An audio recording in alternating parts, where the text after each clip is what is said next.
But ಪರ್ಯಾಯವಾಗಿ ಮುಸಲ್ಮಾನ್ ಸಮುದಾಯ ಕೂಡ ಯೋಚನೆ ಮಾಡುವ ಅನಿವಾರ್ಯ ಪರಿಸ್ಥಿತಿ ಬಂದಿದೆಯಾ ಮೇಡಮ್? ಇವತ್ತು ನಮ್ಮ ರಾಜ್ಯದಲ್ಲ, ಇಡೀ ದೇಶದ ಮುಸಲ್ಮಾನರಿಗೆ ಬಹಳಷ್ಟು, ಯಾಕಂದ್ರೆ ನಾನು ಭಗವದ್ಗೀತಾ ಓದಿದ್ದೀನಿ, ರಾಮಾಯಣ ಓದಿದ್ದೀನಿ, ನಾನು ಎಲ್ರಿಗೂ ಬೆಲೆ ಕೊಡ್ತೀನಿ. ಯಾಕಂದ್ರೆ ಯದಾ ಯದಾದಿ ಧರ್ಮಸ್ಯ ಯದದಿ ಭವತು ಭಾರತ, ಇದು ಅಖಂಡ ಭಾರತ ಕಟ್ಟಿರೋದು.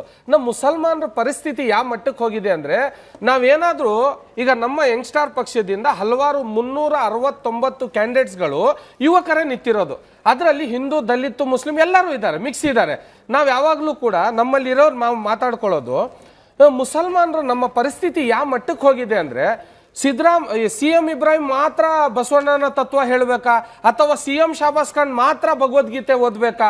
ಇವತ್ತು ಯಾವ ಮಟ್ಟಕ್ಕೆ ಹೋಗಿದೆ ಅಂದ್ರೆ, ನಮ್ಮ ಮಸೀದಿ, ಈಗ ಹೇಳಿದ್ರು ಅವರು, ಮಸೀದಿಗಳಲ್ಲಿ ನಾವು ಡಿಸೈಡ್ ಮಾಡಿ 20 ಮಸೀದಿಲಿ ಎಲೆಕ್ಷನ್ಗೆ ನಾವು ಕಾಂಗ್ರೆಸ್ಗೆ ವೋಟ್ ಹಾಕಿದ್ವಿ ಅಂದ್ರೆ, ಯಾಕೆ ನಮ್ಮ ವೋಟಿಂಗು ಯಾಕೆ ಕೀಳು ಮಟ್ಟಕ್ಕೆ ಹೋಗಿದೆ? ಯಾಕಂದ್ರೆ ಅವ್ನು UP-ಇಂದನೋ ಬಂದಿರೋ, ಬಿಹಾರಿಂದ ಬಂದಿರೋ ಮೌಲಿ ಸಾಬನ್ನ ಕೇಳ್ಕೊಂಡು ನಾವು ವೋಟ್ ಹಾಕುವಂತ ಪರಿಸ್ಥಿತಿ. ಈ ಸಂವಿಧಾನನ ನಂಬಿ, ಈ ಬಾಬಾ ಸಾಹೇಬ್ ಅಂಬೇಡ್ಕರ್ ಅವರು ಕೊಟ್ಟಿರುವಂತ ಸಂವಿಧಾನನ ನಂಬಿ ವೋಟ್ ಹಾಕಬೇಕು ಹೊರತು ಆ ಪಕ್ಷ ಈ ಪಕ್ಷ. ನಿಮ್ಮಲ್ಲಿ ನಿಂತಿರುವಂತ ಯುವಕ ಯಾರಾದ್ರೂ, ಒಂದ್ ನಿಮಿಷ, ನಿಮ್ಮಲ್ಲಿ ನಿಂತಿರುವಂತ ಯುವಕನಿಗೆ ಪರಿಶೀಲನೆ ಮಾಡಬೇಕು, ಅವ್ನು ಹಿಂದೂನಾ ಮುಸ್ಲಿಂನಾ. ಇನ್ನೊಂದು ಏನ್ ಹೇಳ್ತಾರೆ ಗೊತ್ತಾ, ಇವರು ಬೇರೆ ಪಕ್ಷಗಳ ಬಂದ್ರೆ ಇವರು ವೋಟ್ ಹೊಡಿಯಕ್ ಬಂದಿರೋದು ಅಂತಾರೆ.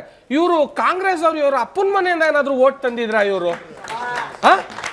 ಈ ವೋಟ್ ನಮ್ದು, ಇದು ನಮ್ಮ ಹಕ್ಕಿದು, ನಮ್ಮ ಕೈಲಿ ನಮ್ಮ ವಾರ್ಡ್ನ, ನಮ್ಮ ಕಾನ್ಸ್ಟಿಟ್ಯೂನ್ಸಿನ, ನಮ್ಮ ಈ ಡಿಸ್ಟ್ರಿಕ್ಟ್ ನ ಉಳ್ಸಕ್ಕಾಗುತ್ತೆ ಅಂದ್ರೆ, ಅವ್ನು ಹಿಂದೂ ಆದ್ರೂ ಸರಿ, ದಲಿತ ಆದ್ರೂ ಸರಿ, ಅವ್ನು ಯಾರ ಅಭಿಮಾನಿ ಆದ್ರೂ ಸರಿ, ಅವ್ನಿಗೆ ವೋಟ್ ಹಾಕ್ಬೇಕು ಅಂತ ಬುದ್ಧಿ ಬೆಳೆಸಬೇಕಾಗಿದೆ ಮೇಡಮ್.